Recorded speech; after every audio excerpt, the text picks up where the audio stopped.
coming. We really appreciate it. I'm glad you're so involved and interested. And I'm happy that all the candidates who are able to come are here tonight too. And I'm glad it's not on a night in Leafs play. So that's good too. Works out for everybody. So I'd like to welcome you on behalf of our host, the Halton Federation of Agriculture and the Campbellville Community Association, that's Campbellville. I never know exactly what it is. So, a little bit of everything. But to introduce that, Jennifer. I hate public speaking, so this is going to be really quick and probably fast. I apologize. My name is Jennifer Sibbett. I'm the president of the Campbellville Community Association, one of the co-hosts tonight. Thank you so much for coming. My goal and our organization's goal is to help spread information and share. And at the end of the day, I really want everyone to vote. So this is one of the best ways to get the information out there. Please go out and vote. I don't care who you vote for. They're all, I'm sure, lovely people. They're all very friendly tonight. And if you want more information, you can find us at www.campbellville.net. We are a community organization that does stuff like this, as well as other fun events like movie nights, and we do the Santa Claus Parade and other things like that. But you can find us at campbellville.net. Thank you. And remember to go to the table, and if you're not a member already, join. There you go. We can take care of you for that. Next, Alan, the president of the Halton Federation of Agriculture.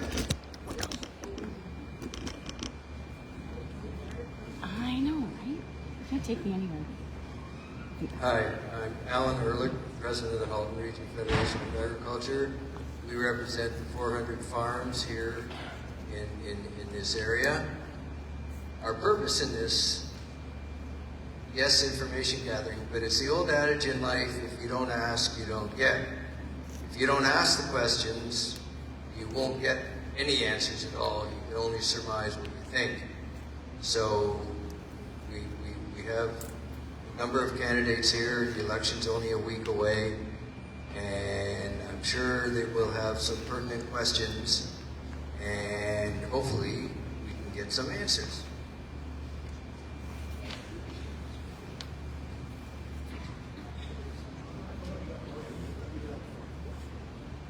And also I'd like to say a quick thank you to Chamber Guillaume and everybody here at the Country Heritage Park.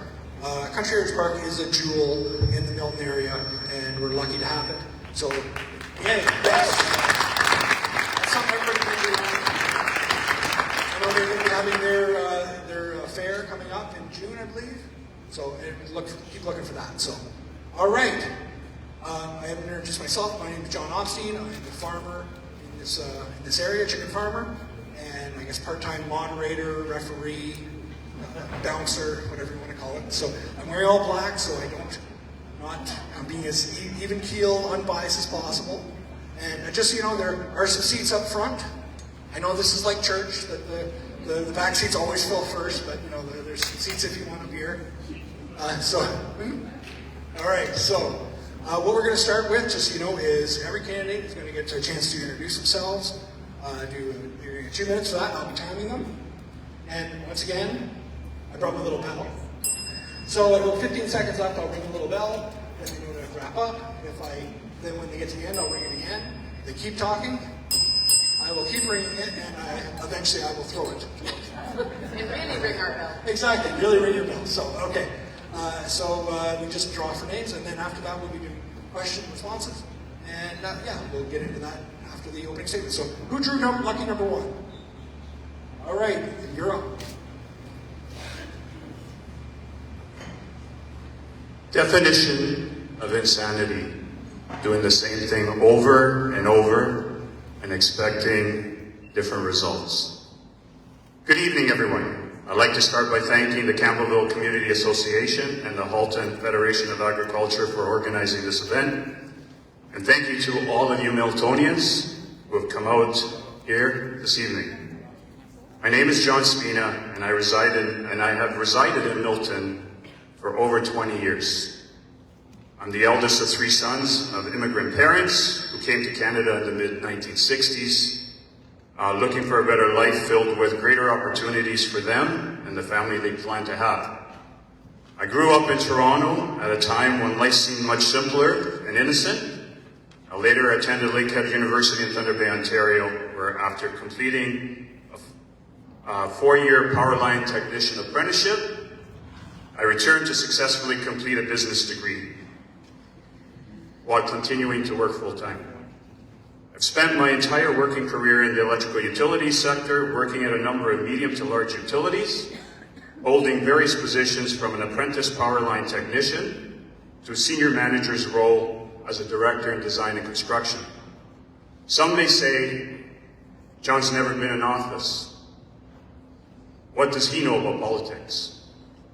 Well, I can honestly say that I feel my experience, my knowledge, and the business expertise that I've gained throughout my professional career, combined with my unwavering integrity, enthusiasm to learn, and enthusiasm to serve others, makes me the best person to represent the residents of Milton. Working as a power line technician, I learned. All right. Working as a power line technician, I learned early on that mistakes can be unforgiving and catastrophic when unexpected situations occur and procedures and practices are not being followed. Before starting any job, you need to assess the situation and take into account all factors in order to minimize potential negative impacts to workers and equipment if and when an incident occurs. This involves understanding all factors, getting everyone's input, and then using established procedures and practices to come up with a plan forward. All right. No different than when it comes to government decisions that could have positive and negative impacts on the situation. Well, you have these if you need. 2 minutes. Wow. We get to the point around here. Farmers, we don't have time to waste. Okay, who's number 2? I am. Well, lucky number 2, you're up. All right. Perfect. All right. Thank you very much. I just want to first acknowledge that we're meeting tonight on the treaty territory of Mississaugas and the Credit First Nation. This is the traditional lands of the Huron-Wendat on the Shoshone people. Thank you all for coming out. Thank you to the organizers for putting this together. I know it's been a quick by-election season, but as I was saying earlier, this is the 3rd of 4 debates we've had in Milton, and it's wonderful to see everybody out and so engaged. For those that may have not met me yet, though I see a lot of familiar faces in the crowd, including from North Burlington, which I'm really glad about, Burlingtonian myself, so that I've got to represent.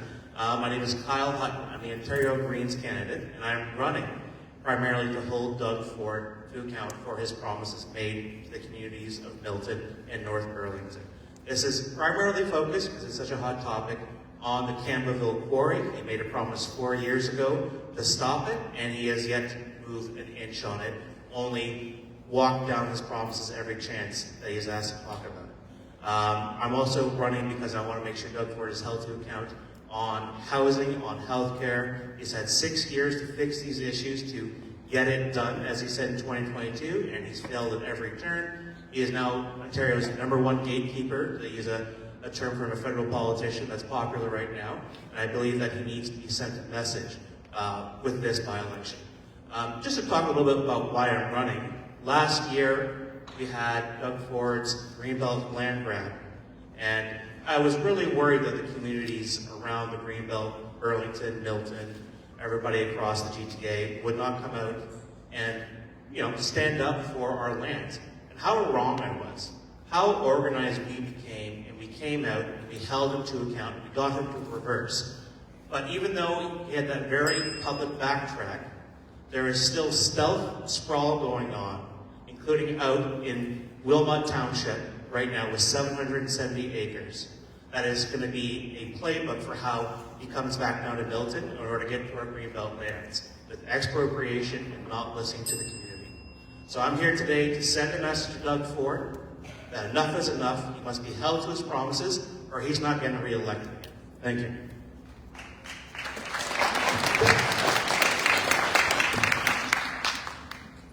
That was my speech. You ready? Yeah, all set. So, hello everybody. My name is Edie Strahan. I'm your NDP candidate for the upcoming Milton by-election. And in addition to what Kyle has said, I really feel that Milton needs a voice in the legislature. And I really think that this election is going to be about voting for people that align best with your values. So having said that, I'm going to tell you a little bit about myself. The political realm is not new to me. I served as a regional vice president in my union, representing 120,000 workers across Ontario. I've also worked in a number of regulatory roles. But about me as a person, for those that don't know, I grew up in rural Cape Breton.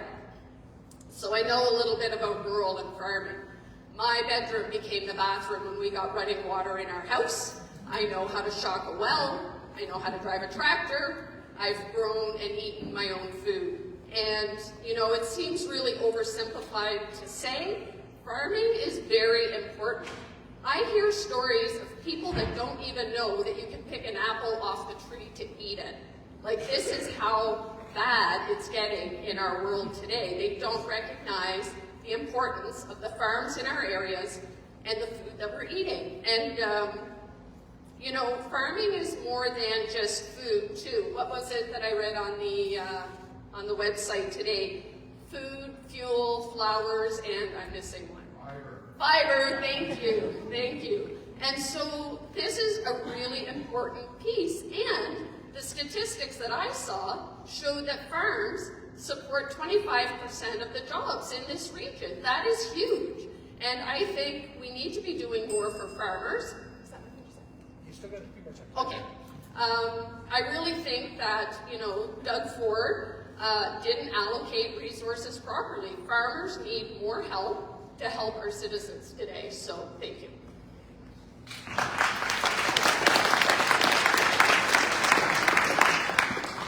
I was really hoping I was going to get to say that was my speech after that, but that wasn't quite my speech.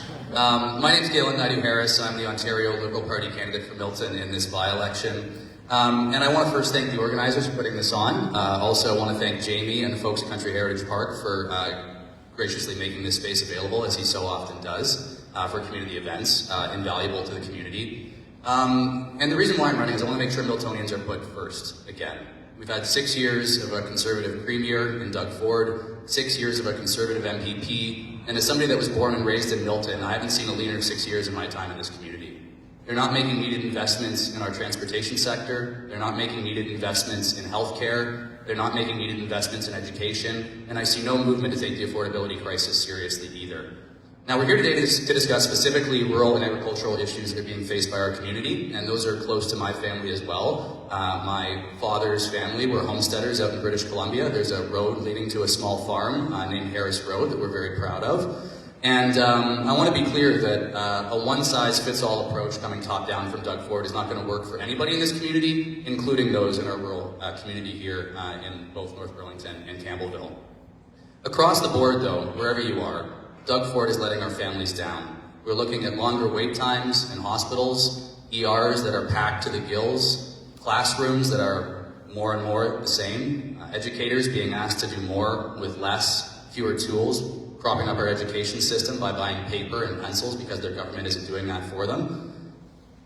These are all issues that I think we all recognize. There's a bit of a disagreement, I would imagine, between some of us on where they're coming from. But what I think the Ontario Liberal Party offers is solutions to those problems. We have a plan to build gentle density and meet the affordability crisis in our housing system.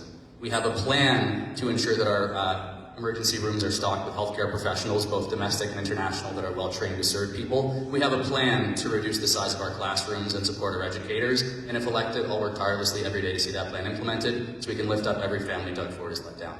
Thank you.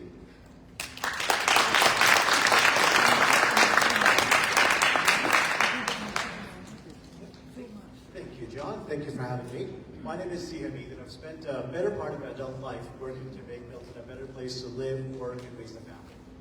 I've done that during my almost 2 decades of volunteer work in this community, whether it was as part of the Conservation Halton Board to protect the green space environment, or as part of Halton Healthcare, protecting healthcare in this community, or as bringing jobs and economic development to this community as a co-chair of Milton Economic Development.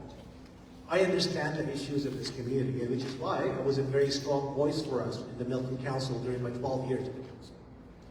During my mayoral campaign a year and a half ago, I promised this community that if I won, I was going to set up a rural advisory committee so municipal leaders hear directly from rural residents. Often this very neglected community has a unique set of issues that require its own solution, requires more consultation with this community. I'm running because I'm concerned about affordability. The Liberal and NDP coalition that's running this country has made life extremely unaffordable for all of us. Just yesterday, I was out canvassing rural Milton, and up on 30 Side Road, I met a farmer who told me just from the beginning of this year, the cost to move his goods to London, Ontario had gone up by almost 50%. His profits didn't go up by 50%. His revenue didn't go up by 50%. And that's the story of every family in Canada right now, and every family in Ontario right now. The reason I'm running for the Ontario BC Party is because this is the party that's fighting to keep life affordable for all Ontarians. I hope to have your support on May 2nd, and I'm looking forward to the rest of the questions. Thanks, John.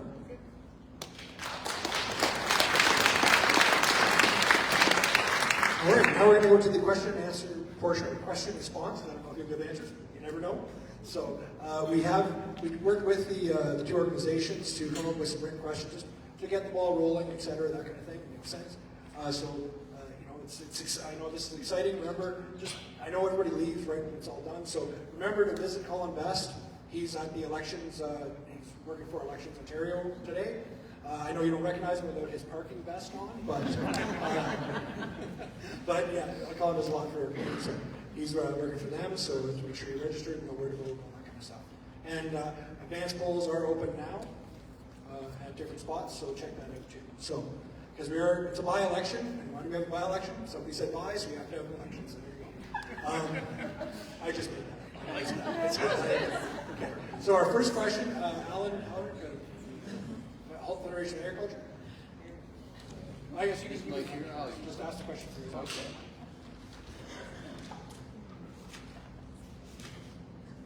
Thank you, John.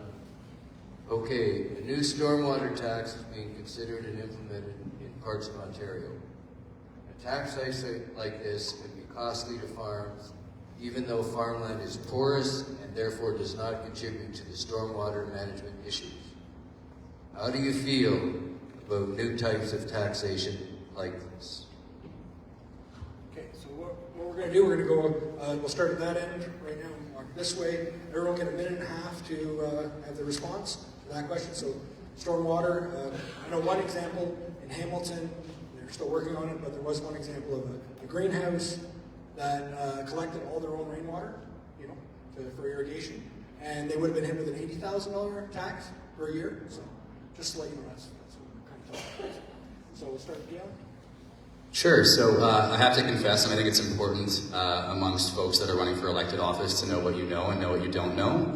The issue of stormwater taxation is relatively new to me. I will say that I know the OFA has spoken with different levels of government and with members of the public about recognizing through our tax system their special place, the special place of those folks that work in agriculture in Ontario in our communities. So certainly, if elected, I'd be more than willing to work with folks in the OFA, with folks in our local rural community and in our agricultural community to find the taxation system that ensures that they're able to succeed.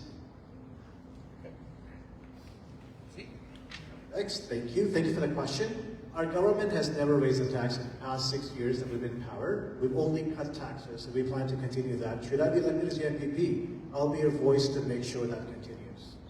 Thank you for the question. I can't see that question. Thank you for the question. Thank you for the question. So like Galen, stormwater taxes specifically related to agriculture are fairly new to me. I'm a suburban kid, admittedly, so I don't have to hold that against me. But like Galen, these issues are particular to the rural areas, and elected as MPP, I would work with the OFA, the Halton Federation of Agriculture, and farmers locally to ensure that whatever is being proposed is not punitive. If a new tax is proposed, there's somebody somewhere saying this needs to happen because it fulfills some cause. We need to figure out, go back to basics, figure out why that's happening. Maybe we need to explain it better. Maybe we need to find ways to mitigate it through rebates and dividends. But I would want to work with locals to ensure that it's not punitive. To discuss new taxes in general, I do want to say I think one of the biggest issues we always have right now is that taxes, particularly around climate change, so the carbon pricing taxes, they are focused primarily, and unfortunately sometimes, on individuals, especially farmers. Greens want to focus those on industrial polluters, the the main causes of pollution throughout Canada, throughout Ontario. We do not need to rely on the federal government to collect a carbon price for us. We could have actually had a Made in Ontario program if Doug Ford hadn't canceled the cap and trade program. And we can have one here in Ontario now through the Green Plan that focuses on big polluters, not individuals and not farmers. Thank you.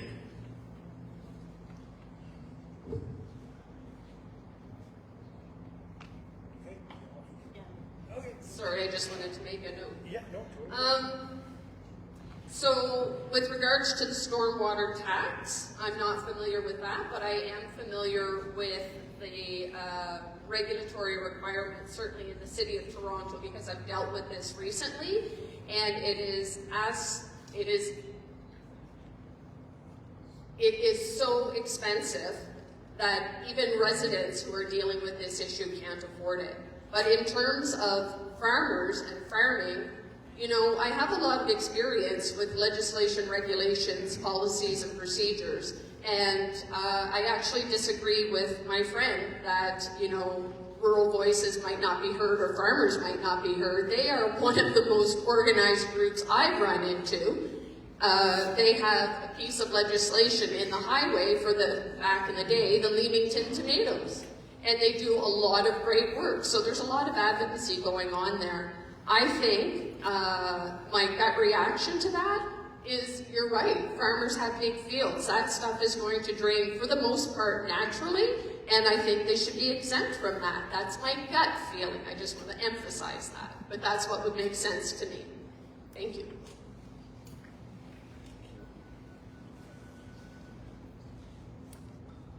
I would like to start by saying that overall, I feel that taxes are a burden to everyone, farmers. At the end of the day, everything flows down to the consumer, so it's an impact. If I were to sit up here and tell you that I understand the complexity of the situation or the reason for the tax, I don't. But I can tell you that my nature is one to be inquisitive, and I would dig down into the reasons why. And obviously, the most important is that you have consultation with the people that are impacted. In this case, it would be the farmers and the consumers. So all constituents need to be included in the discussions. And what I feel is happening these days, for the last probably 6 to maybe even longer than that, I'd say back to about 2003. Our governments have been pushing through and just not listening and not following their own procedures and following their own practices that are in place that have been well established in order to ensure that they gather all the information from the people that are impacted. You need feedback in order to make good decisions and in order to ensure that whatever decisions you make are not impacting negatively any particular group. So what I can say here is that I would promise to look into the issues and definitely bring that forward, bring forward the concerns of the residents of Milton and especially the farmers.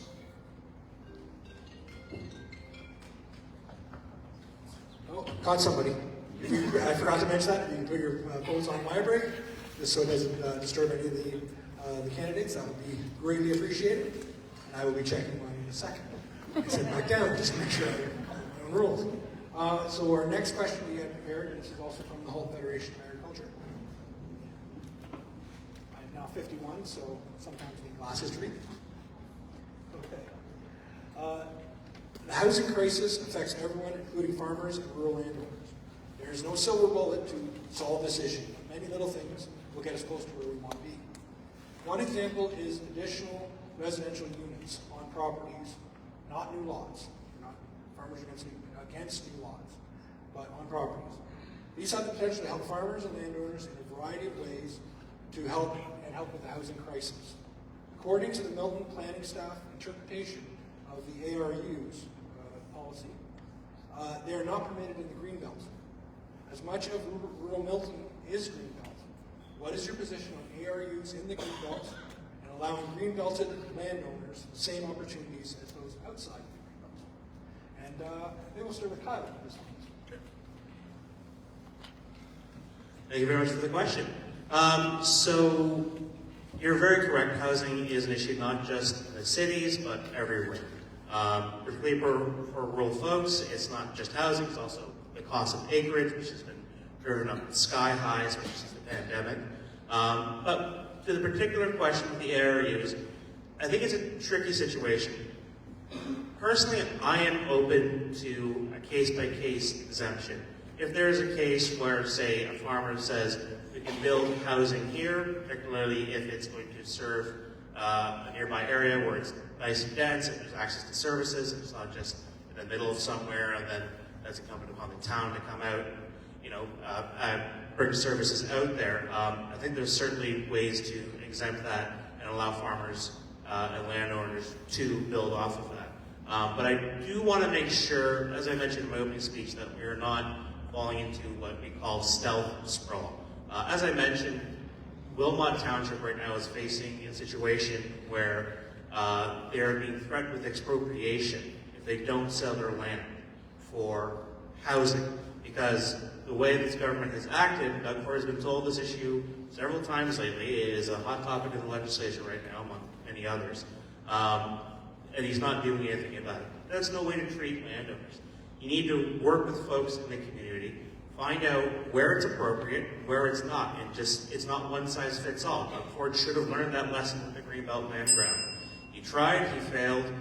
You need a different approach that's from the bottom up, as mentioned earlier, and not from the top down, not imposed sprawl, not imposed growth of urban boundaries. We need to rethink the situation and treat farmers and landowners as they come, not as a resource that we can take over. Thank you. Okay, now we'll see. Thank you. I was smiling a bit when you asked the question because I was actually trying to build a second unit on my property on 25 Side Road. And I disagreed with the town of Milton's interpretation because while I don't agree with changes to the Greenbelt, I think individual properties sometimes are suitable for additional unit. And the additional unit that I wanted to add was one of my own family members that I wasn't even going to rent out.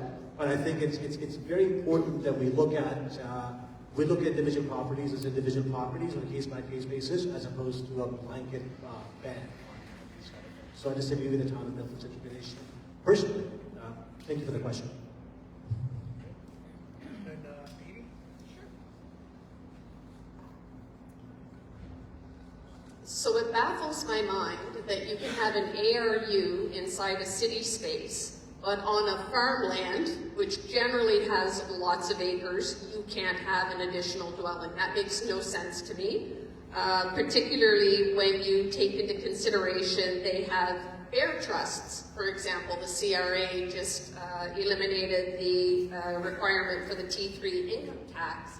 So why wouldn't you be able to have one additional dwelling? My gut reaction is that absolutely should be considered, and probably maybe on a case-by-case basis. And I think what frustrates me even more, like, we have to recognize that Ontario's agricultural lands are a finite and shrinking resource, right? Farmers generally keep their farms within the families for generations. It's very few people that will go out and buy a new farm, although there are some, newer farmers coming along with smaller operations, and I get that. And it frustrates me that the Ford government would spend $650 million of taxpayers' money for a spa on, Toronto's waterfront, but won't put money to farmers. Like, this is just not a budget that is fair to farmers, in my opinion. Thank you. Okay, John. So canvassing over the past 10 days, I've spoken to a lot of residents in Milton who are very concerned about the housing situation, very concerned about the increasing population density in the city, in the township of Milton. And definitely believe that we need to explore other opportunities in order to help alleviate the continuing pressures that we're seeing building. Some of that has to do with conversations that need to be had at all levels of government. We need to interact together. have more open discussion to ensure that all of our policies align, and then explore the opportunities. And if putting some units on farmland is acceptable, then I believe that it should definitely be explored. And as my fellow candidates have said, it's not a one-size-fits-all solution. So we need to be very open to other ideas and other suggestions and recommendations that are put forward in order to come up with the best solution that's holistically best for all residents and for the farmers. I don't like to make promises that I can't keep, so like my fellow candidates, I'm going to avoid making a specific commitment. I can say that my two guiding principles in this would be protecting our greenbelt. Ontario Liberals have been clear from the beginning that Doug Ford's initial attempt to grab land from out of the greenbelt was inappropriate, so we're certainly opposed to any sort of new development that would encroach upon existing greenbelt lands. We're also well aware there's an affordability crisis that includes housing affordability component that is very key that we address. And some of our policies actually look at cutting through red tape to find ways to create new units on existing properties. So I don't think those two things are fundamentally incompatible, and I would certainly be open to working with farmers and owners of rural property to find policy solutions locally. And as some of my colleagues have said, on a case-by-case basis, I think off the top of my head, my gut is that that would make sense. Thanks. All right, our next question comes from the Campbellville Community Association. No, it doesn't. No? It was submitted to. Oh, submitted to the Campbellville Yes. Community Association from one of the members. Okay. Yes? Well, we're doing the written questions first. Yes. Thank you. Appreciate it. Okay. So this was submitted by Sharon Barkley. Is Sharon here? Oh. Yeah, do you want to read the question? Just read it for me. Okay. Next time use bigger font though. Like, No, that's my printer. I'm sorry. I know. Okay. I know. So accidental fly rock at quarries is not common, but it happens. This quarry blasting will be less than 100 meters away from Highway 401, which carries more than 100,000 vehicles per day. Should not be allowed. It should not be allowed. The reality of this issue will not be addressed by environmental assessment. Premier Ford keeping his promise to stop the quarry is the best option for protecting sensitive receptors, in brackets better known as human beings, that use the 401. If elected, what will be your first action to stop the EIA process in the quarry? And we're going to start with John on this one. So I learned about the quarry issue when I ran back in 2022. A friend of mine who lives in Campbellville basically educated me on the situation.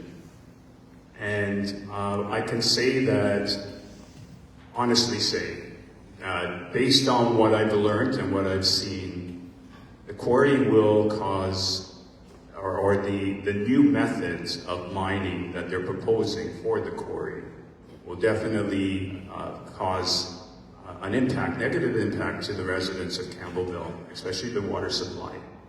And if I am elected, the first thing that I will do is have that conversation with Doug Ford face to face. He and the predecessor that we had as the leader here in Milton, representing Milton, promised again, and did not deliver.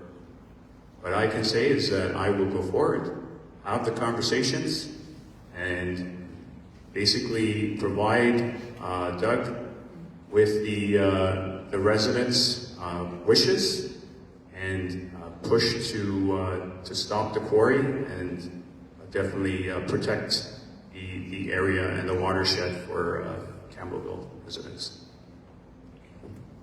Then we're going to go Galen next Sure. So yeah, I think I just want to backtrack a little bit. The question was around what we would do to stop the EA process. I think it's clear that we bring up that we're not all aligned on the fact that the EA process needs to be stopped. I feel very strongly that it does. There are some folks in government and in this community that believe we should let that process run its course. I could not disagree more. Doug Ford promised 4 years ago that he was going to stop this quarry. I've not seen one substantive action since to actually take steps towards that. I also want to shout out the work of the folks at Action Milton. We're speaking about that specific proposed quarry. I'll also shout out the folks at Court Burlington who are leading the fight against another proposed quarry expansion. And I think it's important that we leverage our experts and work closely with the folks that have been champions of this cause so far. So what I've heard from the folks at Action Milton is that we need to look at an MZO or changing the terms of the existing EA, something like ensuring that we can't be blasting within X number of meters of a 400 series highway. So one of the first meetings I would take, I've met consistently throughout this election and previously, formally and informally, with the folks at Action to hear about ways that we can tackle this problem. One of the first meetings I would take if elected would be with them to look at ways we could collaborate to implement some of the solutions they're proposing and ensure that we stop this quarry once and for all. It's just long past time.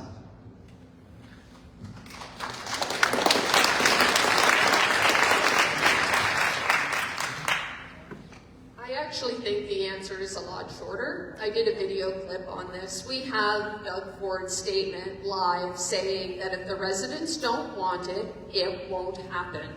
And if I'm elected to go to Queen's Park as your voice all day, every day, I will be asking him to do what he promised, because that is the Ford agenda. They make a lot of promises, they do a lot of talking, but I never see a lot of action, and that's a problem. People want representatives that have their voice in the legislature representing them. It's important.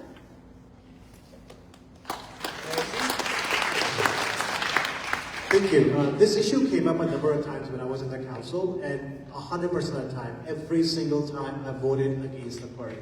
That's true when I was in Milton Council, that's true in Halton Regional Council, and I continue to oppose the quarry. Premier Doug Ford has been asked several times on record about this issue, and he has opposed it every single time. As Galen said, 4 years ago, Premier Ford said there will be no quarry, and there is no quarry. The environmental assessment process is the expert review that started with the support of this community. Action Milton wanted that process. Our government ordered the process, and not just that process, but additional studies that are not legally required or mandated to discover all the problems with this quarry so we can stop it for once and for all. And that is the right way of stopping the quarry. In fact, I see Mayor Grant sitting in front of me at last Action Milton All Candidates meeting. He was in this very room explaining why the better way of stopping the quarry is to allow the legal course to take its legal process to take its course. That's the way to stop the quarry, and I remain opposed to the quarry. Premier Ford remains opposed to the quarry, and this quarry is not going to happen, period.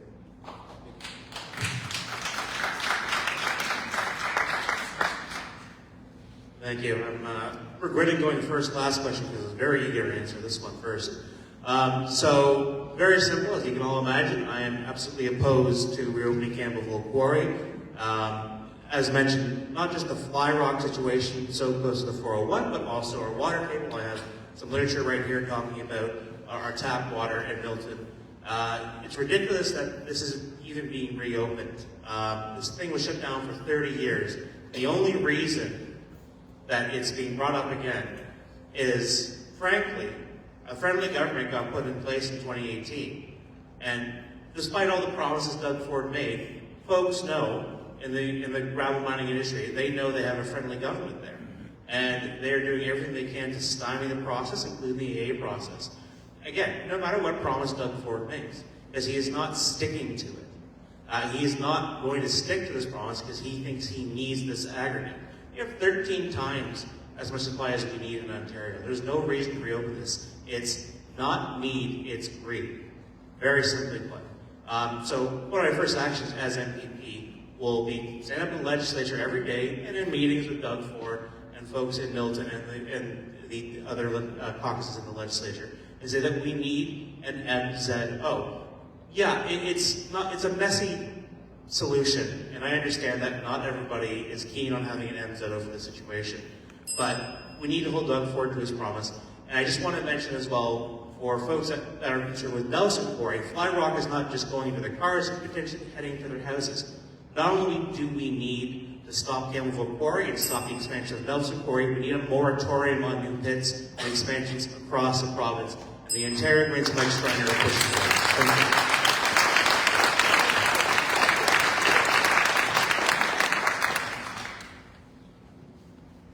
All right, thank you for those. Peter Lambrick, where is Peter gone?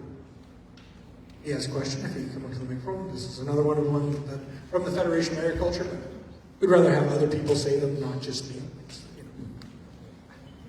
Have to have a little bit of an accent sometimes, yeah, make it more exciting. Thank you, John. Speak into it and loudly. Is that better? Is that better? You have to get closer Turn it to it. off.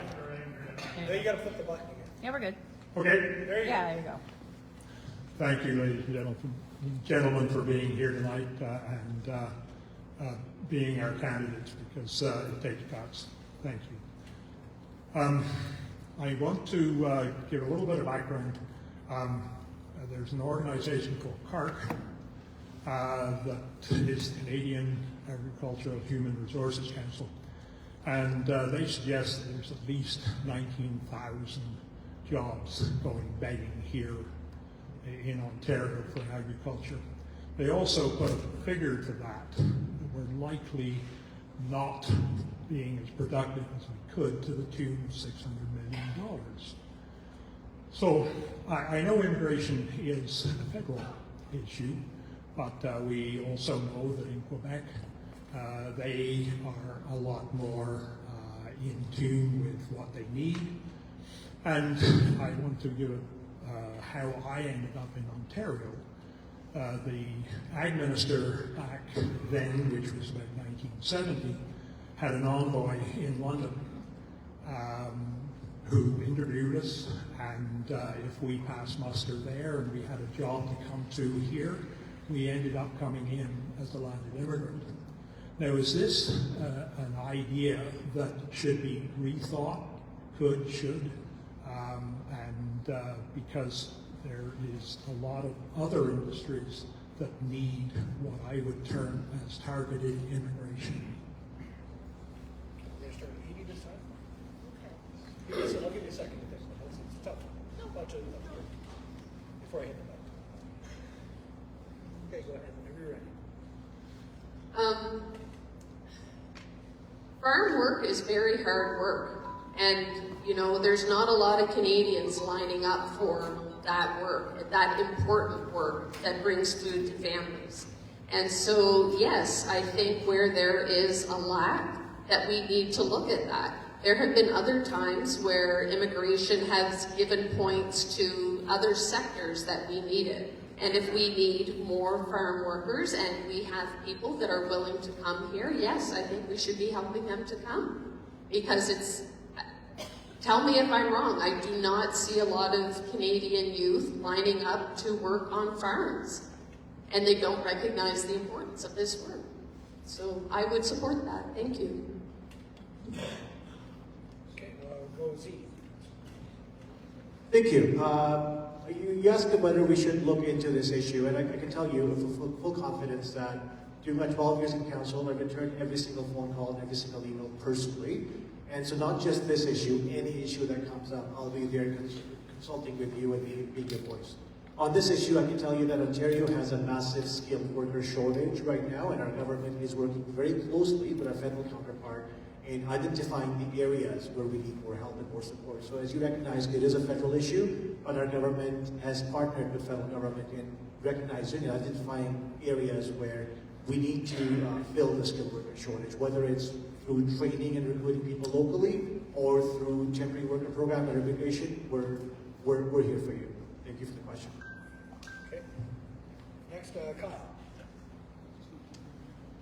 Thank you for the question. So just to reiterate, immigration in particular is a federal issue. And as he said, it's a partnership in Ontario between the province and the feds to figure out how best to bring in skilled workers and fill them in certain industries, particularly agriculture, skilled trades, and things like that.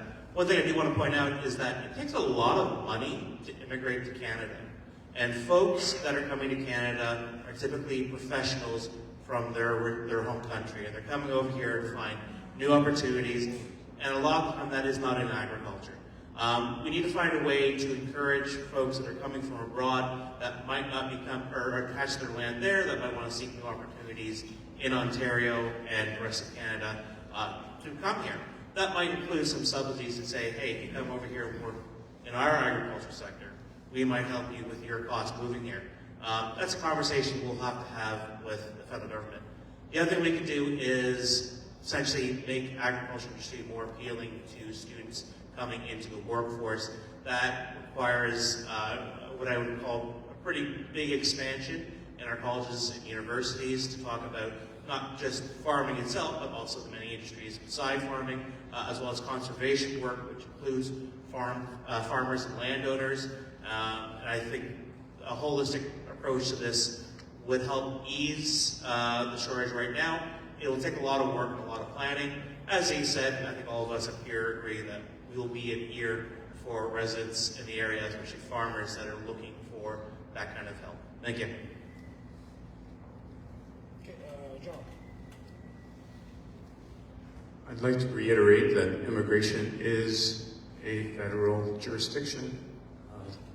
For Ontario here, if we require skilled labor, if we require professionals, then we have to put forward a plan on how to bring those immigrants. We have to give them incentives to come here. I've spoke to many new immigrants that have come to Canada over the last, I would say, 10 years or so. And a lot of them are struggling. A lot of them have come here and it's not what they expected when they arrived here. So one of the things we need to do, I believe, is target the right people to fill those vacancies where we need the skilled laborers.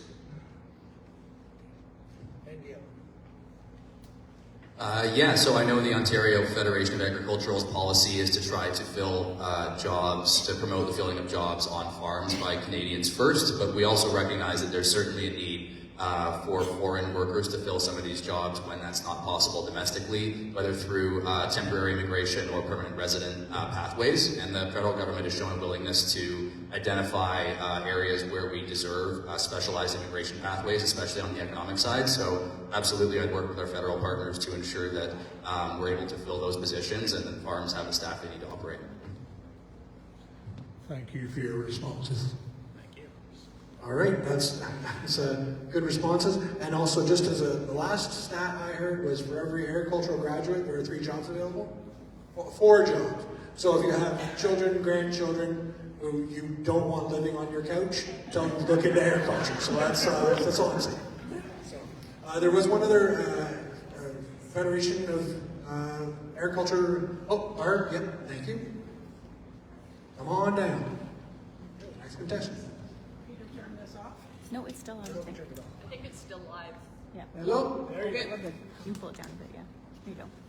So this question is about connectivity. So that obviously is a issue that impacts our agricultural businesses, which are high tech, our rural residences, our rural businesses.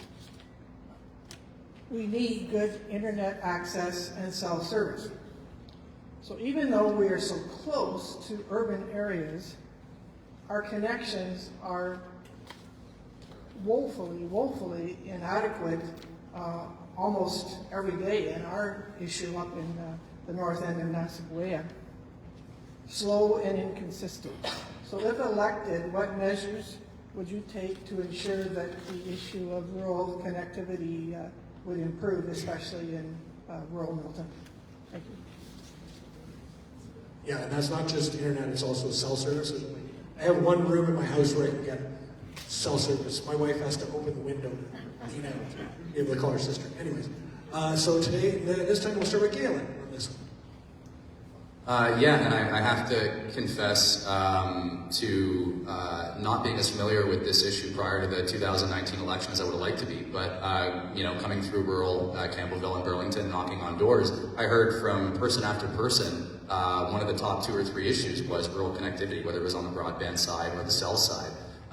With Adam Van Couverden's office, we work diligently with our federal partners to try to increase access, and over the course of my time working there, we announced thousands, if not perhaps even tens of thousands, across the riding of new connections, but we know there's still a massive deficit there. So absolutely, if elected as our provincial representative, I'd take whatever steps I could in conjunction with our federal partners, and I'd push for our provincial partner to take additional action to promote connectivity on both sides, because I know it's needed. Okay, John.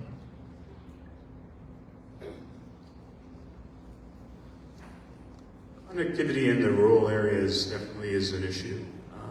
It comes down to profitability for the telecommunications companies. If you're looking to increase, we would have to look at strategies where somehow government and the telecoms would come together, work together in order to increase connectivity in the rural areas. Definitely would have to involve community as well in those discussions in order to come up with solutions. I'm not living right in Milton itself and not in the rural area. Obviously, I'm not as versed on the issues that you're struggling with, so I would definitely I would have to spend some time to understand exactly what the issues are and what's preventing the telecoms from actually, moving into the areas and providing more connectivity, more cell towers.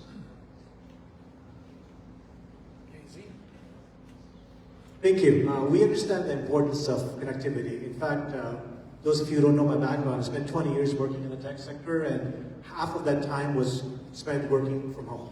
So I completely get it. Right now, on my house on 25 Side Road, there's a Cogeco high-speed internet 3 properties down this way, Rogers 2 properties down this way, but I don't have access to it. So I get it.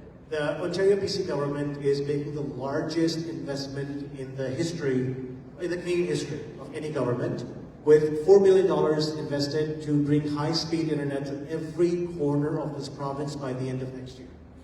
So that's a process that's already underway. Just last year alone, 300 homes in Campbellville got connected to high-speed internet. I gave my personal example. There's a schedule online that you can look at to see exactly when you'll get internet.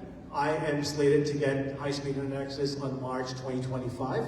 So extrapolating it, we've set up a portal online that I can share with you. Send me an email and you can look at exactly when you're getting connection. But by the end of next year, our government is committed to bringing high-speed internet to every corner of this province. Thank you for the question. Thank you very much for the question. One of the few things I will commend the BC government on, they have done well on this issue. They have put forward dedicated funds.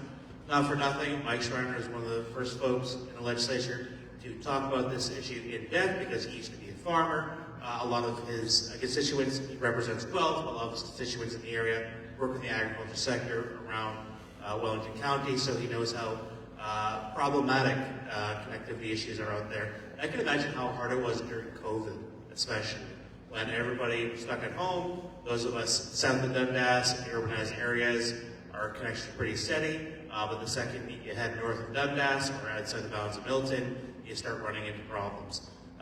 Greens are committed to supporting the BC government's current infrastructure build as well as accelerating. We want dedicated funds to go towards connectivity across the province.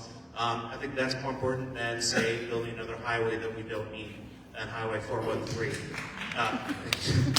I also want to say, farmers are small businesses, so the fact that it's taken us this long to start putting funds towards connectivity for the rural areas when farmers increasingly rely on the internet in order to get the product out, in order to buy and sell things, it is ridiculous. We shouldn't have waited this long. This is a process that should have begun long ago, but better late than never. So, thank you.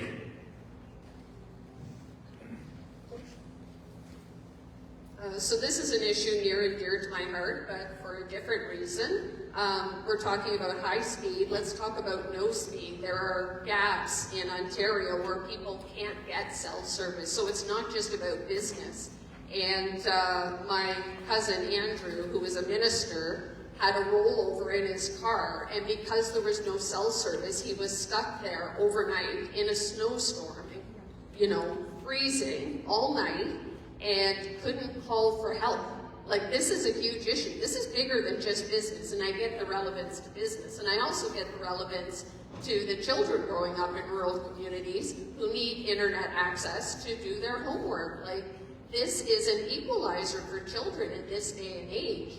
And, you know, cell service from my farm in Cape Breton, I have to travel. Well, actually, there's an X down on the wharf, where the fisherman's wharf, the government wharf, where you have to stand to get cell service. Or I can drive to the church and get cell service there, but from my home, I can't. And internet access is barely there, and it only got better after a hurricane went through and blew down a bunch of trees so that I can get better service. Like, this is crazy. So absolutely, this needs to be done. There needs to be more funding put towards these type of resources and not $650 million spas on the Toronto waterfront. Thank you. Thank you for all your answers on that one. That connected, even landlines, you know, they're stealing the copper now, and you're out for a lot of times. It's weird, like, we're still in the rural area, we count on landlines because we can't trust the rest of it. So anyways, that's just my little, I'm not running for anything. That was just my little bit of thing. So here was another question that was submitted to the Campbellville Community Association by one of their members. There's a preamble. It's very short, so I'll just read it. In January 2022, when Z was a regional councillor supporting expanding of rural boundaries into farmland, he claimed that we received letters from 90% of farmers of this area, that this is not good land for farming. The question to the candidates is, what is your understanding of the quality of farmland in Halton? Is it worth holding on to farmland we have? If elected, what will you do to support farmers, protect farmland, and food security? So this is a farmland planning kind of question and all that kind of thing. So we will start this time, you mentioned Z, so I'm going to start with Z, give him the first shot. I think that's fair. Thank you. Just to be clear, we're not talking about green belts here. Tana Milton, just a little bit of technical background. Tana Milton was looking at expanding its urban boundary with the land between Milton and Mississauga. For that piece of land, farmers that own that land talked about how it is nearly impossible to service the tractors in that area or to move the tractors in that area. And the area, in that specific area, when you drive on Jerry Road between Milton and Mississauga, is not conducive to farming. In general, our government and myself, look at the PC Ontario government, by the way. It's been fenced to farmers for generations, not just now. That's not going to change now. That has been true since forever, and it will stay true forever because we're committed to food security, we're committed to farmers. We are committed to small businesses, and most farmers in this province are hardworking small businesses that have had our support for generations and will continue to have our support. Thank you for the question. So now we'll go to Gail. Sure, and Ontario Liberals are also friends to farmers, certainly, and would continue to be, and I would be if elected. I can't speak to the 90% number. I know there was some back and forth that I had read online about where that figure came from, what the actual input was received by farmers. But that's where I would start that conversation. If there are farmers that are coming forward with comments about the ability to service their implements on the land, those are concerns that I would take very seriously. And for me, everything that I would like to do if elected would be in service of the community and in conjunction with the community. So if farmers have concerns about urban boundary expansions based on the quality of their land, those are concerns I would take seriously. If they're happy with the urban boundaries as they exist, I would take that bit of feedback very seriously too. So happy to engage with the folks that raise those concerns if and when they are raised, and ensure they're represented in Queen's Park as an ally to those folks.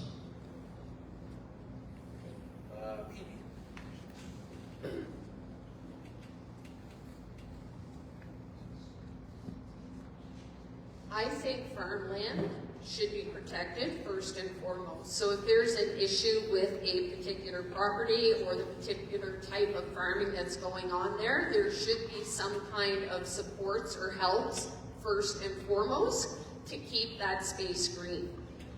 To help the farmers with that. If it's because there are some issues getting from field to field, we already have exemptions in the Highway Traffic Act to address things like that, and that could be done again. We need to be helping farmers help us. Thank you. Okay. Before we go to the next person, there's the plate is, there's a car that's blocking someone who has to leave, and it's a green vehicle. I didn't get the. What was the, say again, please?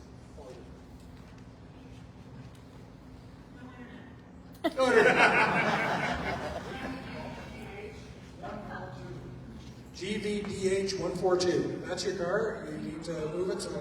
Oh, they got it covered. All right, good. See, we work together here. So, anyways, our next speaker. You have next, right? No. Okay, then you're up. So, fun statistic, or not so fun really, is Ontario has lost over 300 acres every day of farmland since 2016. So the fact that Doug Ford has seen fit to reach into the Greenbelt and reach into our farmlands, which we're losing more and more of every day, every week, every year, is ridiculous. Greens are committed to protecting our farmland. We want to make sure that it's there for the next generation. We want to make sure it's there as arable land, because the truth of the matter is climate change is coming, and it's going to turn our lands into less arable, less productive going forward. We need to protect it starting now. We need to start thinking long term on that. As far as I know, though, maybe Edie and John can correct me, the Greens are the only ones that are looking to expand farmlands into the Greenbelt. We want to put Class 1 and Class 2 farms from the White Belt into the Greenbelt and actually expand and protect those farmlands future generations. And unfortunately, the PCs have shown themselves to not be trustworthy on this issue. And unfortunately, the Liberals have elected a leader whose first comments were that she could see herself going into parts of the Greenbelt and parts of the White Belt and putting away farmland for development.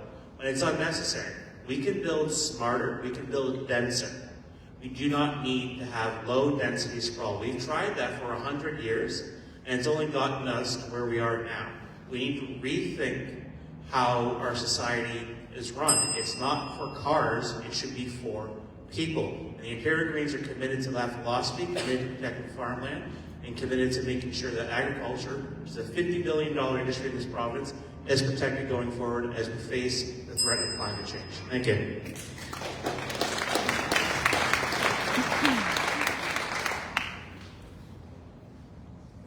Farmland is critical to our food supply, and definitely there's a balance there that needs to be found. I am very much about balance, always have been. My career has taught me that you need to focus on ensuring that the impacts to the folks who are involved is minimal, and you're holistically looking at issues. And this is definitely one of those issues that needs to be looked at. Obviously, there is a lot of pressure with the increasing immigration in this country to continue to develop land, farmland, which is good farmland. If there are issues, then we need to flush those issues out. We need to have discussions with the people who are involved and come up with strategies that are going to be helpful and that are going to allow people to hold on to their farmland, and rather than sell it out to the developers who have been putting a lot of pressure on farmers to sell their land, with the help of some of our folks, friends in government.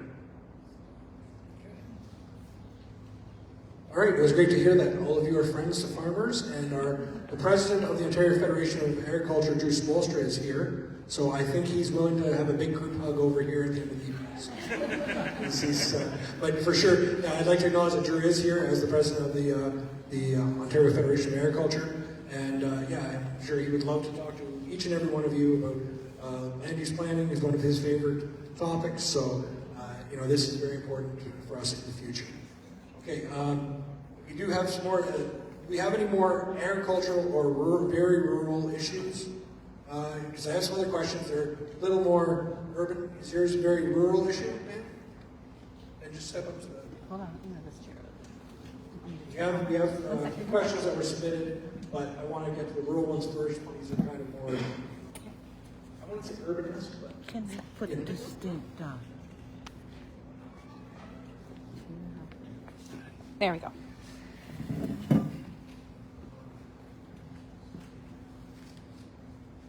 You have to be a little bit patient with my speech. well, it shouldn't be a speech. It should be a question with a little bit of context before. That's allowed. I appreciate what the farmers' problems are. I appreciate especially the community that's fighting their quarry. But I simply want to make sure, and I ask the candidates and mention to them, are you aware that there is another quarry in your riding? I haven't heard a word about it yet, and that's why I'm trying to get up there and have the courage to speak up. Now, I live on number 1 side road in Burlington. I am not very far from the number 1-2 side road, where the Nelson quarry is. It has been there for decades. Just in case you haven't heard it, but I do appreciate what you feel, because I know what it feels having a quarry in your neighborhood, okay? So as long as you know there is another one. And that Nelson quarry, I live up there. We have fought as a community for decades, and Lord and behold, thank you, we actually won. When do you remember that a community has actually beat a multi-billion-dollar quarry? But we did. And now here we are, having to fight it again, going out and doing I don't know how many fundraising and trying to save the Mount Nemo. That is as important, and I mean it. It is important as much as the farmland. I'm not putting the farmland down, we need it. However, I'm telling you my story. We have had a lot of issues with them over the decades. But in a year and a half, the worst thing that ever happened to us, our well went dry.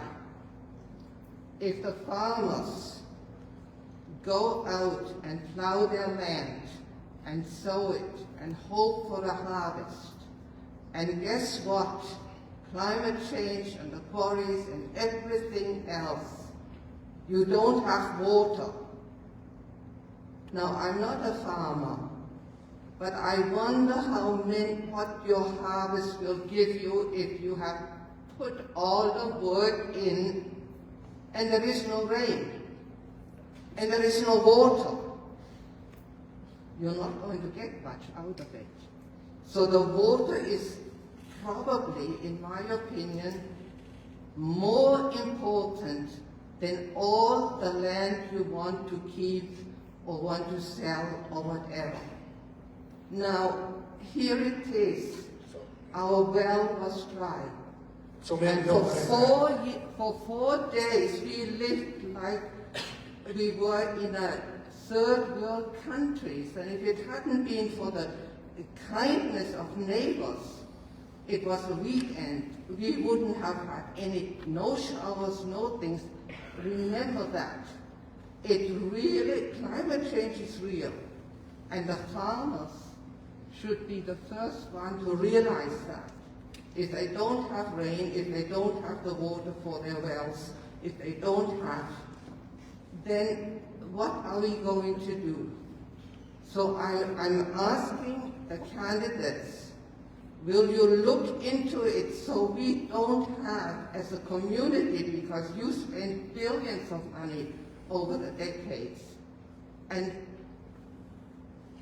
the aggregates, they come back and again, it has to be stopped once and for all. They can come back so many times and you win and it doesn't mean anything. Okay, so ma'am, what you're like, I think all the candidates.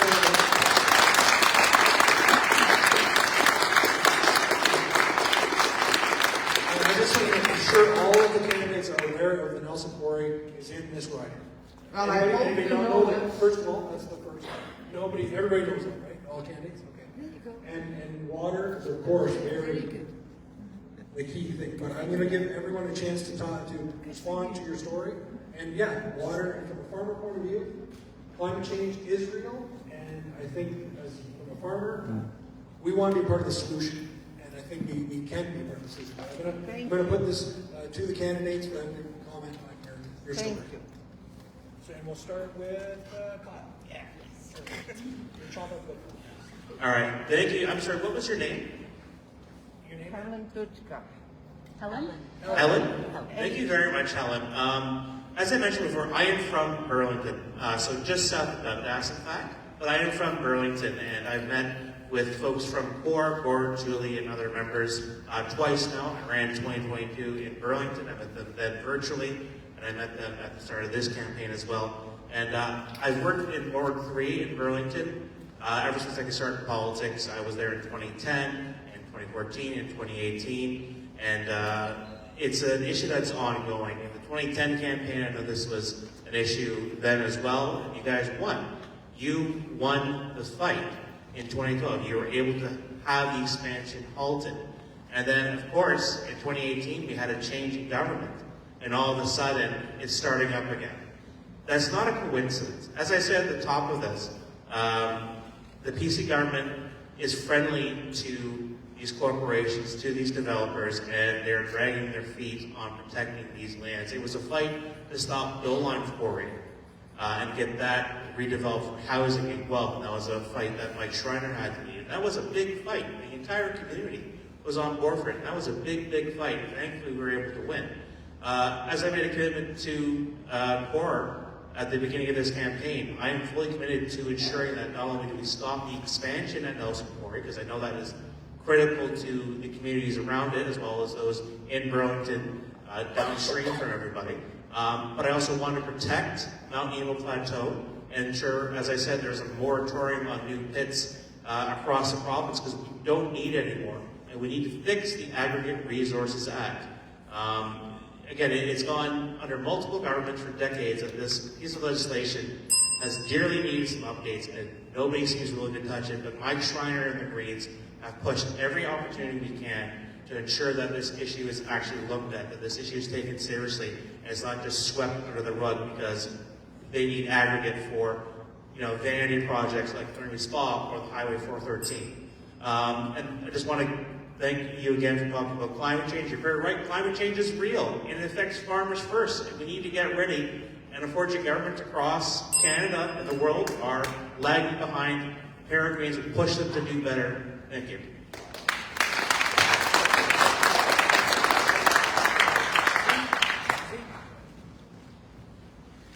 Thank you for that question. I was really sorry to hear about the challenges you dealt with when you well dried up. Nobody should have to deal with that. I'm on record the previous term of Halton Regional Council when this issue came up, and the entire council, myself included, voted unanimously against the expansion of Nelson Quarry. But we also voted, and I'm committed to it, to exploring the possibility of designation of Mount Nemo Plateau to escarpment natural and escarpment protection to prevent this from happening ever again. And I have a salamander in my campaign office right now hanging, if you ever come to remind me of that commitment, that I'm committed to working with the North Burlington community to make sure that we explore every venue we can to protect the community. and you have my commitment, which is why I have this letter hanging in my office. Thank you for that question. Thank you for sharing the story.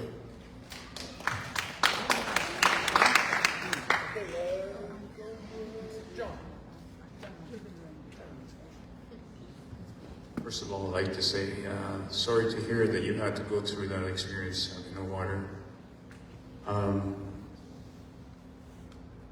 It really saddens me to see that residents of Milton in this day and age need to experience that.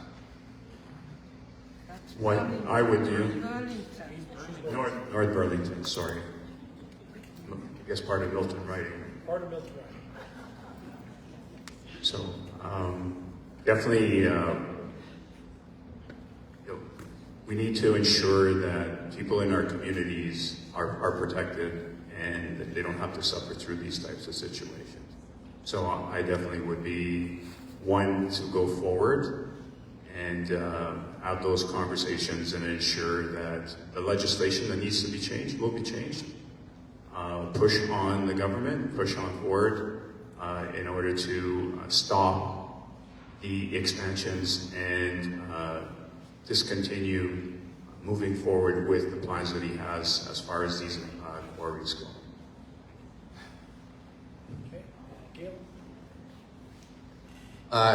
Thank you for the question and for the story, Helen. It was also saddened to hear about what you went through. And we're right, certainly in this day and age, particularly, we shouldn't have anybody going through that. As other candidates at the table have, I met early on in this campaign with Gordon, the folks at Core Burlington, not for the first time, but also proud to say I have a salamander up on display in my campaign office and a couple of little guys as photo ops too. So absolutely familiar with the proposed expansion to the Nelson Quarry. As I understand it, this expansion was first proposed, I think, almost 20, perhaps more than 20 years ago. You won that fight, and now that fight has come back to you, and I agree, I don't think it's a coincidence it's come back during this Conservative government's tenure. While I was meeting with the folks from Action Milton and the folks from Core Burlington, that same day, representatives of the Conservative government were meeting with advocates from the sand and gravel sector. And I think that speaks volumes about where priorities are for me versus for this Conservative government. When I was in my meeting with the folks at Core Burlington, they asked for 2 commitments from me. Should I get elected in order to prevent the expansion of this quarry and prevent the expansion of this quarry not just in 2024, but in the future. They've won this fight once, they're going to win it again. They don't need to win it a third time. And I was happy to commit to both of the things that were asked of me. I'll honor that commitment and reiterate it again today. Anything that I can do to support your fight to ensure that this quarry is not expanded today and in the future, absolutely I will do if elected.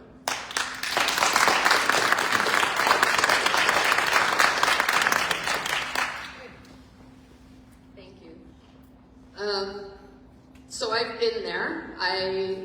My farm has a dug well. It's not even a bored well. And when my sister went to have a bored well, we lost water. So that's how fragile our ecosystem is. So these pits and quarries, when they're blasting and such, this creates a real issue for rural residents. And you know, I keep talking about this $650 million spa because the Ontario government, the current PC government, have majority.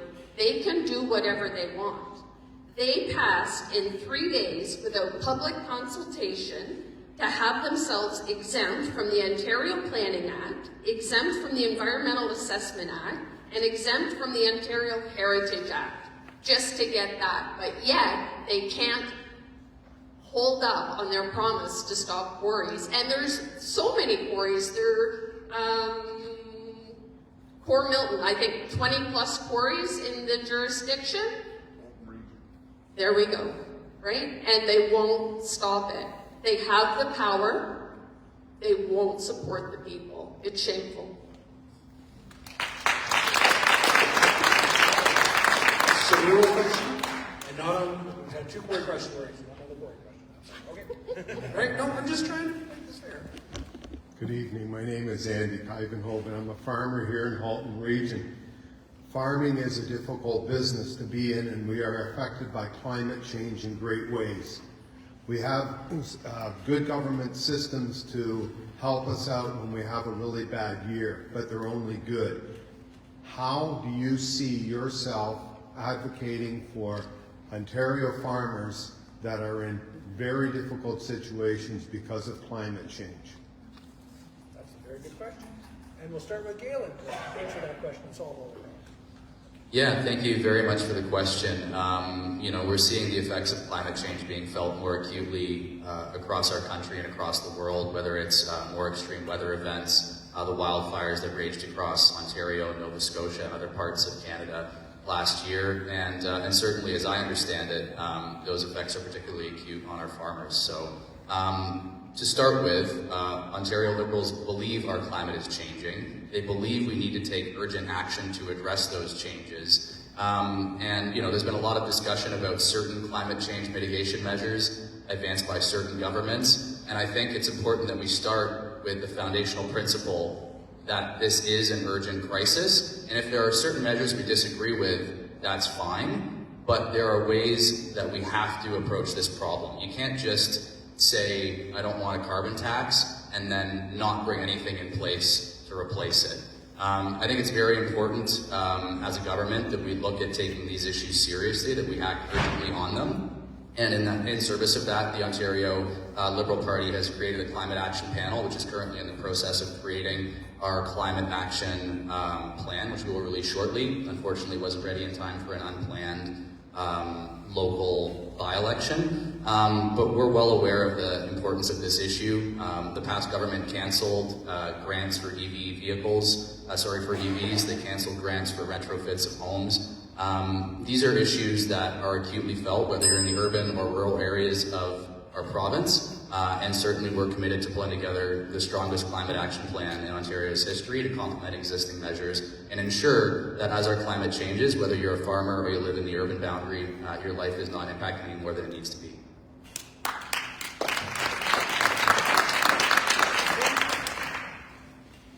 Thank you. I wasn't going to go there, but since carbon taxes came up, carbon taxes are not going to save the environment because they're punitive and they punish individuals. They punish farmers.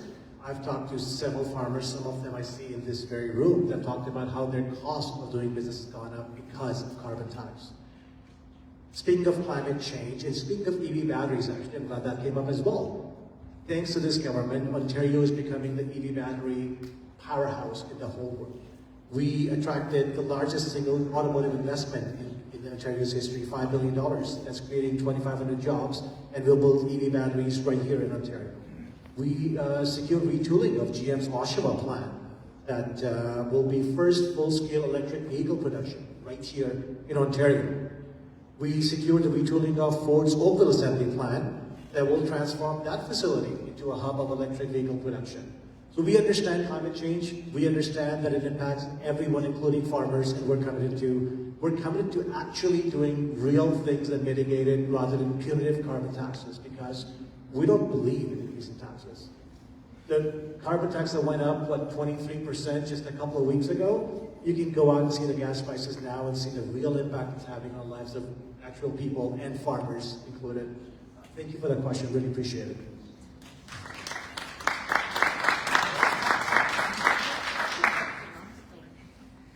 Hey, climate change is happening. Climate change has been happening for as long as man has been walking the face of the earth. Definitely, there's an impact. There's an impact to farming. There's an impact to our way of life. What I would have to say that in this situation, I would put that back to the farmers and have that conversation. What do you see as a way to solve this issue? What exactly are the farmers have the expertise in the area? They understand what is specifically impacting them.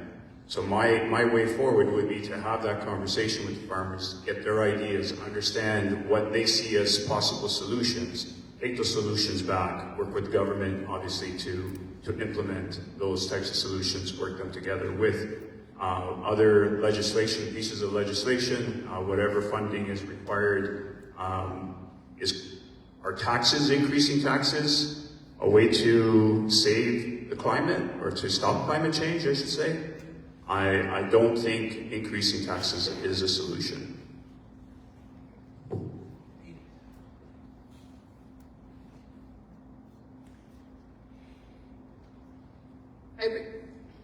Climate change is absolutely an issue, but I think that we have to look at the intersectionality of all of the things, right? It's not just one thing or one solution.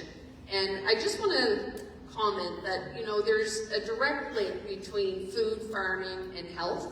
There's a direct link between eating local has a 3-to-1 economic impact on local economy.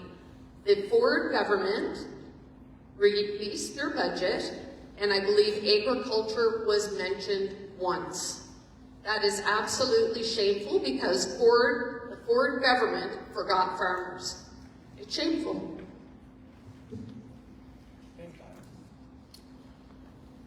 Thank you for the question. So, just trying to think of headlines over the last while. Who saw the headlines or the federal conservatives talking about bringing back plastic straws? About the Ford government bringing back bags to the LCBO? Do you guys know there's a drought in Alberta? That there's new forest fires happening earlier than ever in BC and Alberta and across the prairies and northern Ontario and Quebec?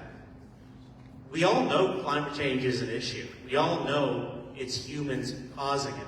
And unfortunately, I have to disagree. I don't think the PC government, and frankly, the Liberal and AP record on this as well, I don't think you guys are taking it seriously. I don't think you know what needs to happen. Listen, I get nobody likes carbon pricing, but it is the effective measure we are able to put in place so far to reduce emissions. Because what really needs to happen is a change in our society, how we consume, how we get around. It's not just new EVs. Listen, I love EVs. I can't afford one right now. But EVs are not the solution to the climate crisis. You know what it is? Transit, denser communities, not EV batteries, which EVs have their own issues with lithium mining, things like that. But doubling down on the car-centric society that we've had over the last 100 years is not going to fix climate change. We need to have proper measures that actually address climate change. We need to tackle industrial pollution primarily. This includes things like no pipelines. I know that's not a Ontario issue, but it always comes back to me. I used to be a Liberal. One of the reasons I left the Liberal Party is because Justin Trudeau bought a multi-billion-dollar pipeline. That's why our emissions in Canada technically haven't gone down overall, even though our industrial emissions have. If you want to take this fight seriously, you can't have debates over tax to tax and, you know, one provincial leader fighting the federal leader or a federal leader waffling on whether or not he's going to support it. We need to be consistent and we need to be strong on climate change, and the only the Ontario Greens are willing to do that. Thank you. Sorry. Trying to be fair.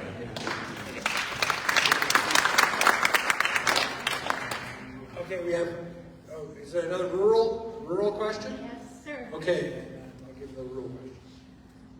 I want to bring to your attention, I'm also a member of CORE.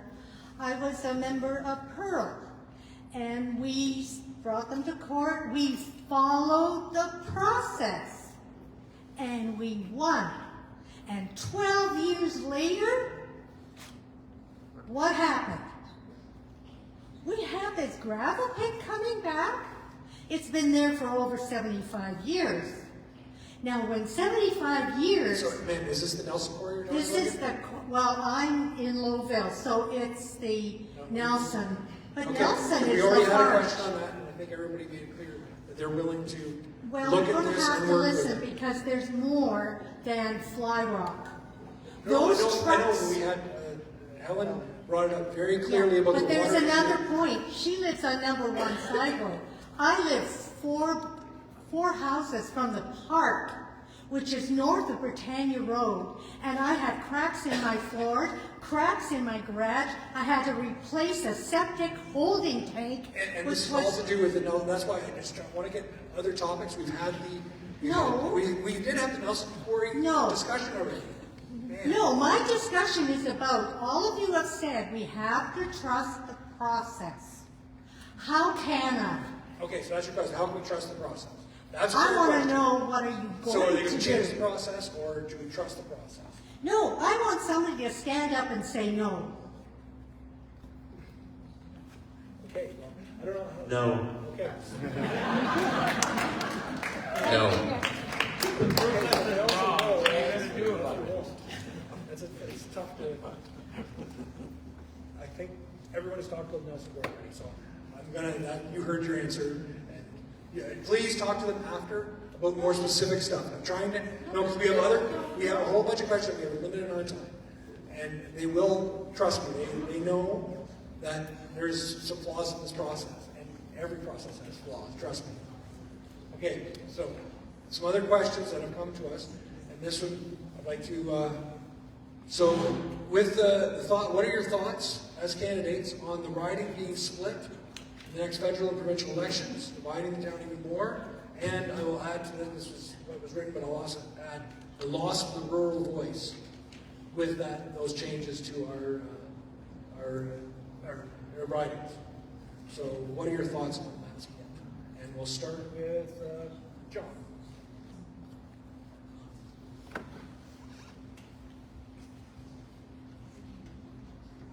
Federal jurisdiction.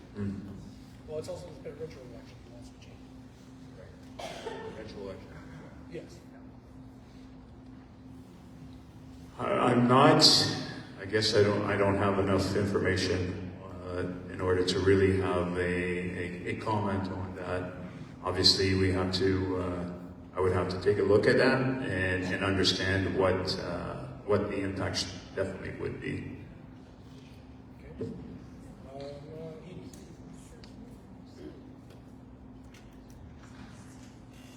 Changes to boundaries happen for a lot of reasons. Oftentimes they are strategic to get more seats in the legislature. If this were a value to the rural residents for their voices to be heard, then I would be in favor of that. But if it's not, then I would be in opposition. Thank you. Kyle? So many of you probably don't know this, but this is right up my alley. I am a data organizer for a lot of things, but a lot of it includes electoral policy and electoral boundaries. I was involved in the process recently for the federal redistribution, which is what Ontario's boundaries are based on, thanks to a decision made by Mike Harris in the 1990s. So yeah, Milton is being split in two because Milton is a growing community, as is Oakville. Oakville gets 2 new ridings based entirely within its municipal boundaries, and there is a Milton and Georgetown riding, Milton East, Halton Hills, I believe it's called, and then Milton West, Burlington North, which is literally Milton West, and then the Alton community going down to Orchard and Burlington. I was originally slated to actually join folks up in this area because they were originally taking up Brant Hills instead, but apologies, I did fight to make sure that Brant Hills was staying at Burlington riding, so part of that's my fault. That is the basics of it. Halton is growing, they're putting in 5 ridings. That decision's already been made federally, not much we can do about it. Hopefully, there are technically a lot of rural areas in these 2 new ridings, and I hope the rural voice will actually be increased for Halton region, with Georgetown and most of Halton Hills now joining the Milton East riding. But, as I mentioned, Mike Harris changed our boundaries in 1990 to fit with the federal boundaries, much like the Ford did with the Toronto Council to fit the provincial and federal boundaries to 25 seats from their original city council of 44 or so. We could do that again. My original proposal, I had a boundary for Halton region that centered mostly on the town of Milton for its own riding and a rural riding surrounding it. So it's kind of like a donut shape. Because I figured rural residents deserve a voice separate from what the suburban residents in Burlington, Oakville, and Milton have. I think it's important. And we could do that provincially. We could restore up to, I think it's about 90,000 per riding. We have about 120,000 in Southern Ontario now. We could restore that. That's legislation we could actually have passed this year, because Doug Ford's not finalized his boundaries. I'd be happy to go to Queen's Park to fight for that, let me tell you. It's a passion project of mine, so thank you. Thank you for that question. The riding is only splitting federally. There is no decision at the provincial level. I'm running provincially. Our North Burlington and Milton communities continue to stay in one riding and continue to have a single voice, which I think is positive. That said, though, there's a second part of the question, which was the voice for the rural community. And I'll repeat the same thing I said when I sat, not in this room, but in Brookville for the mayoral debate with the same group, that rural communities need their own voice as well. And the one way to do that is to make sure that as an MPP, if I were to be elected, I commit to you that every single rural group, I'll have regular meetings with you. Whether it's monthly, bi-monthly, quarterly, we can figure out the cadence, but I'll meet with you regularly because Milton is not just one community, and I mean Milton Riding here. Milton Riding is not just one community, we have a lot of different communities with their own needs. Farmers in rural community have different needs than someone living in a hamlet of Campbellville. And they might have different needs than someone living in Moffat. And it's important that we hear all the voices, and it's important that our elected officials recognize that one solution doesn't necessarily fit all. So back to the riding question, the riding is not getting split, and next provincial election will likely happen in the same riding because the decision has to be made independently. And on the rural representation question, I commit to meeting all rural groups regularly to make sure that I understand rural issues and I learn from the community what the right solution should be. Thank you for the question. Yeah, as we know, this community is growing. I mean, when I was born, there might have been 15,000 people living in Milton proper, another 15,000 or so in the farmland. I think it's right that as our community continues to grow, that we look at new ways to ensure that that community has effective representation. You heard me say earlier, because I believe it, I don't think Milton's voice has been heard adequately in Queen's Park in a long time. I think any measures that would ensure that Milton has effective representation are ones we should consider seriously. As my colleagues have acknowledged, a final decision hasn't yet been made on the boundaries. Certainly for my part, I hope that rural residents feel that their priorities are reflected in the meetings that I've taken, the products that I've put out, the conversations that I've been having, the priorities that I have put forward. And I would commit to ensuring that's the case if elected as MPP, whether there's one Milton riding or a Milton East and West. Wherever I run, it's important to me that the rural residents are represented. We've already had, at the municipal level, a rural voice folded into a smaller town council, and that lack of representation has been challenging, though I'm not throwing any shade at our current council that represents this area. She's doing a fantastic job. I do think it's important that we have rural voices represented through our elected officials, and I would commit to the same regular meetings, the same regular engagements, and the same policy commitments that I've tried to make so far in conjunction with our rural residents if elected. Okay, so now with their getting on in the hour, so we're going to give all of our candidates an opportunity to make their final pitch to you and why they should both hear you. I'm going to give them 2.5 minutes each, and I'm going to be serious about my ringing on the 2.5 minutes this time.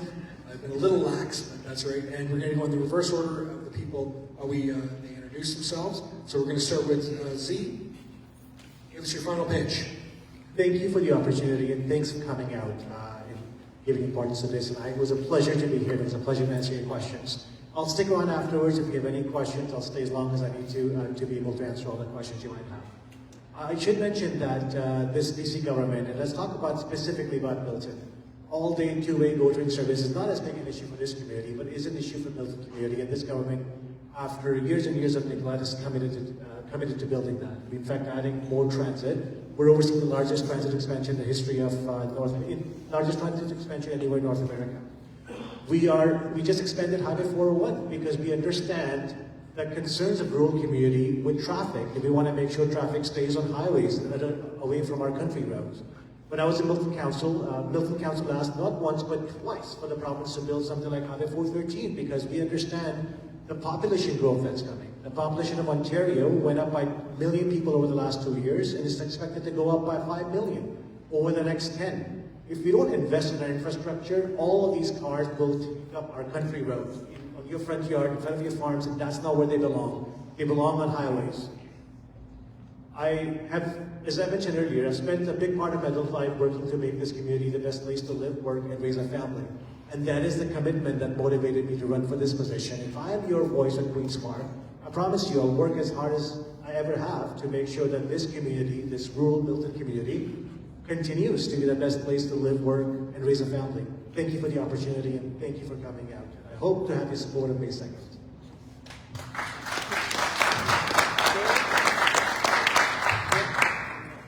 Yeah, I'll also thank the organizers and equally importantly the attendees for taking time out of your busy schedules. I'm sure there are other things you could be doing this Tuesday evening, so thank you for spending it hearing from us. You know, I just think fundamentally, Z, you and I see this community and the progress that's been made under the Conservative government differently. 6 years ago, they committed to all-day two-way go, and you're right, they made an announcement the other day of 300 new trips. 2 of those trips in Milton. 1 train in the morning, 1 train at night.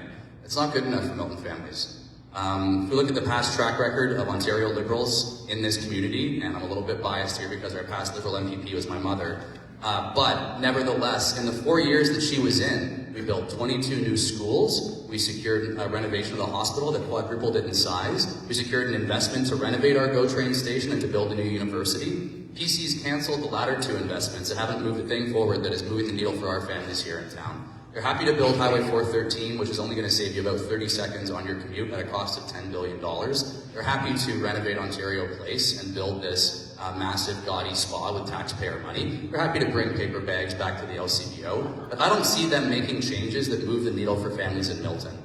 Our ERs are in crisis. The wait times are out of control. Our classrooms are ballooning. Our kids are not getting enough support from their educators because our educators aren't getting enough support from their government.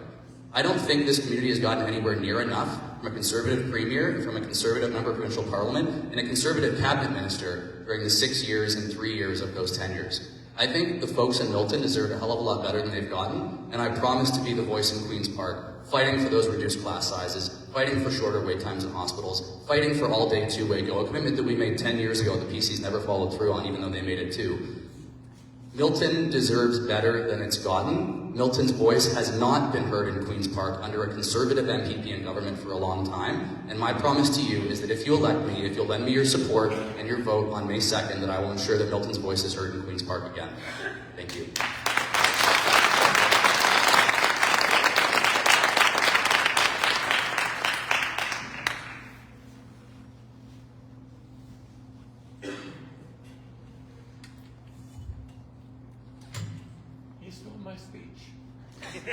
You know, it was good. I really liked it.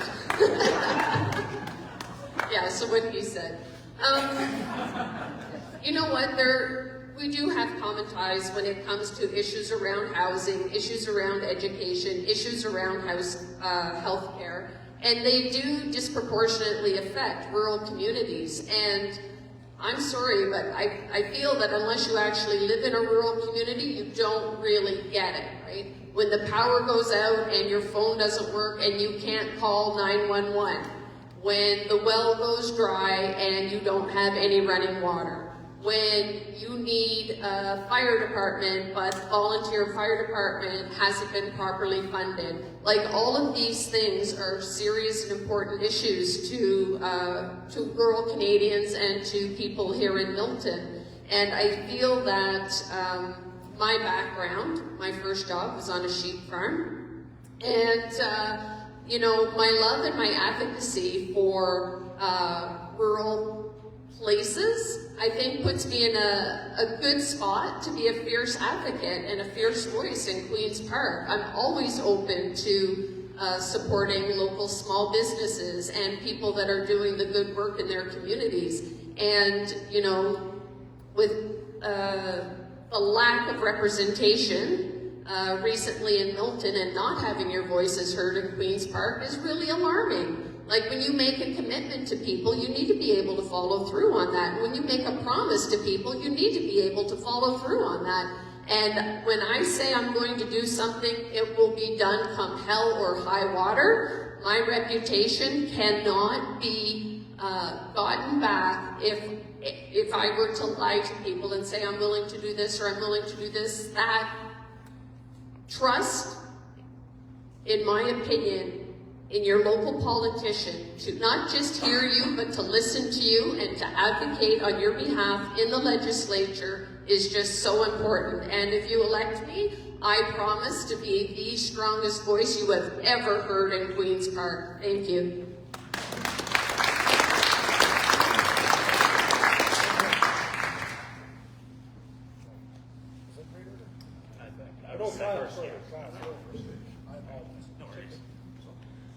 So we learned a lot tonight. I learned something new that potentially Doug Ford doesn't plan on updating our boundaries. How that figures in is not just because I'm a nerd about it. Milton population for the riding right now is 140,000. That's overpopulated. And as a Green, one of our major focuses is ensuring community voices are heard. So the fact that maybe Doug Ford won't have the riding boundary change means that a lot more rural voices are not going to be heard in whatever configuration we have. If we stay with the same ridings, rural voices will be drowned out by the increasing population in Milton. That's why they split them up. You know, Greens have ideas that are outside of what will normally come around. We want to hold people to account, yes, like Doug Ford, on the Campbellville Quarry, on Nelson Quarry. We want to make sure that that process doesn't happen again. These fights have to keep cropping up every time we switch government. Greens want to put in innovative ideas to tackle the housing crisis, the healthcare crisis, which we are deeply in and is only now maybe slightly getting better because a key piece of legislation from the Ford government was overturned by the courts. We have ideas to protect farmland and our urban cores from climate change because we recognize it as an issue that affects all of us and it's serious. And we're not going to play games with it. Unfortunately, a lot of the major parties tend to play games. They play games with your votes. They make promises in order to get your vote for one election and then hope that by the time the next one comes around, well, either you've forgotten or there's another boogeyman that they can point to in order to scare you back to vote for them, or maybe they'll find somebody else to vote for them with another boogeyman. Greens aren't like that. We're about values. We're about fixing these problems that we have now and focusing on the long term and the big picture. If you elect me as your MPP, you'll be sending a third voice for the Ontario Greens to Queen's Park. We recently just doubled our caucus from 1 to 2 with our win in Kitchener Centre. And Ashley Clancy, our newest MPP, talked about a lot of these same issues on housing, on healthcare, on protecting our farmlands. Imagine what we could do with Mike Schreiner, Ashley Clancy, and myself at Queen's Park, holding Doug Ford and the other party caucuses to account on these promises.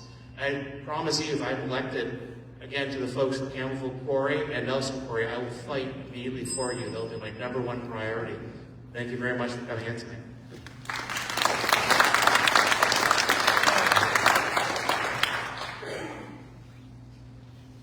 Right, I opened up with the definition for insanity, doing the same thing over and over and expecting different results. I'll circling back to that. If you vote for any of the parties that are represented here at this table, with the expectations that the way politics has been done in Ontario for the past 20 plus years is going to improve, I hope it does. But unfortunately, based on history, I'm pretty confident in saying that you'll end up being greatly disappointed. You will see no different results.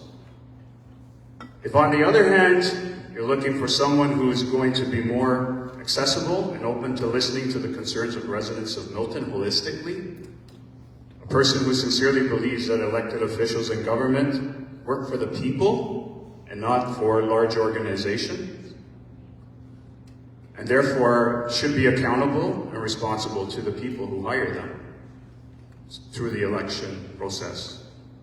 A person who is not running for office because they're looking for a paycheck or a pension.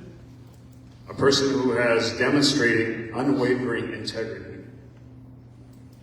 And a person that will speak up against legislation and policies that negatively impact Milton as a whole, then you have only one choice on May 2nd.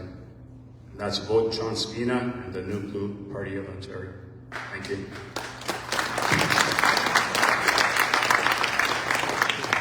Okay, so that concludes our evening. Before you run away though, remember that voting day is May 2nd. Vote early, vote often. No, not often, just early. There's going to be a few more. Alan and G first. And just, I do agree with John about the insanity because I am a Leaf fan and, doing the same thing over and over. Oh my, so am I. I want to thank you all for coming. at last count, and I am anal about numbers, there's 147 of you in this room. It shows good with the threat of rain and goodness knows what else. Thank you all so much for coming. Thank you, John Austin, for chairing.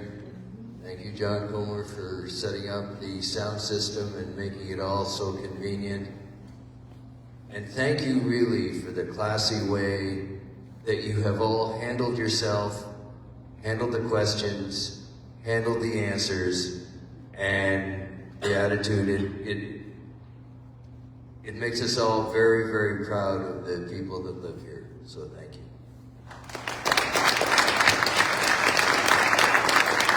And also thank you again to the Canada Community Association for helping us put this all together. And there is all the paraphernalia over there on that side from all the candidates. And I'd like to say thank you very much to the candidates. Thank you.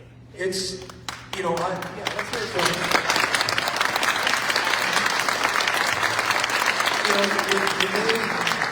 People disagree on policy, but I know, getting to know these people, hearing their answers, they're all passionate and they want it better for the people of our riding. They want everybody to do better. And for us, they may have different ideas on how to get there, but they all really care and they're passionate. And anyone who puts their name forward, I have the utmost respect for that. So thank you very much for doing that. And thanks to the audience. You were so respectful. Thank you very much. The little bell happens sometimes, but I have to, do what I have to do. But I do appreciate that you're I know that when I come here, I'm amongst friends and neighbors, and that's why I do a little lighter, if you will. So, anyways, best of luck with the rest of the campaign. Hope your knuckles don't get too sore from the door knocking, and everyone drive safely. And best of luck in the campaign. We'll see what happens. Thank you, John. Thank you.